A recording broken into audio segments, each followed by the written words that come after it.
Hello viewers, আসসালামু আলাইকুম। আশা করি সকলেই ভালো আছেন। আপনাদের দোয়ায় আমরা বাপ ছেলে দুইজনই ভালো আছি।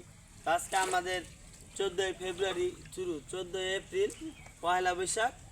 তো আজকে বন্ধের দিন আমরা এই যে আমাকে পুষ্করিতে দেখি মাছ মাছ ধরার চেষ্টা করতেছি। যে বাপ পোলায় দুইজনে মিলা নামছি, দেখি কি অবস্থা, ভাগ্যে কি আছে। রেডি, দেখতে থাকেন। আরে ধরো, আরে তুই,